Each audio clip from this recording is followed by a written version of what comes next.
Face mask को ज़ख़ीरा करने वाले अपनी आखिरत का सोचें। फ़खर आलम ने पाकिस्तान में कोरोना वायरस की तस्दीक के बाद फेस मास्क ज़ख़ीरा करने वालों और मास्क की कीमतें बढ़ाने वालों पर तनकीद करते हुए कहा है कि मास्क ज़ख़ीरा करने वाले अपनी आखिरत के बारे में सोचें। पाकिस्तान में कोरोना वायरस की तस्दीक के बाद सूरत हाल से फ़ायदा उठाते हुए ज़ख़ीरा अंदोज़ों ने मास्क महंगे कर दिए हैं, जबकि बड़े ताजरों ने बेहिसी का मुजाहिरा करते हुए मास्क का ज़ख़ीरा कर लिया है, जिसके बायस कई शहरों में ये नायाब हो गए हैं।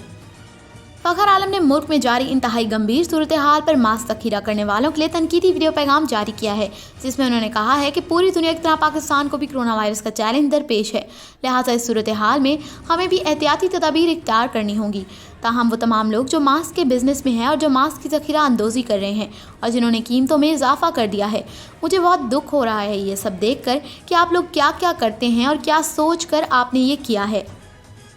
फ़खर आलम ने कहा कि जब आप कीमतें बढ़ा रहे हैं या ज़ख़ीरा अंदोज़ी कर रहे हैं तो आप लोगों को इस चीज़ से महरूम कर रहे हैं जिस चीज़ से वो बीमारी को रोक सकते हैं या इससे परहेज़ कर सकते हैं। मास्क ज़ख़ीरा करने वाले या कीमतें बढ़ाने वाले समझते हैं कि थोड़ा सा मुनाफा कमा कर अपने घर वालों को और अपने बच्चों को कोई नई चीज़ खरीद कर दे देंगे, लेकिन आपकी इस हरकत से पूरे शहर में बीमारी फैल जाए और इससे आपका कोई लेना देना नहीं है। फ़खर आलम ने कहा कि ये बीमारी आपके घर पर आकर दस्तक देना शुरू कर देगी, खुदा न खास्ता आपके बच्चों तक पहुंच जाएगी। पाकिस्तान में सूरत हाल के वक्त आप लोगों को रोल मॉडल बनना चाहिए और अपने आसपास के लोगों में मास्क मुफ्त में बांटना चाहिए, बजाय इसके कि आप ज़ख़ीरा अंदोज़ी करना शुरू कर दें और मास्क की कीमतें बढ़ा दें। आपको एक दूसरे का ख्याल रखना चाहिए।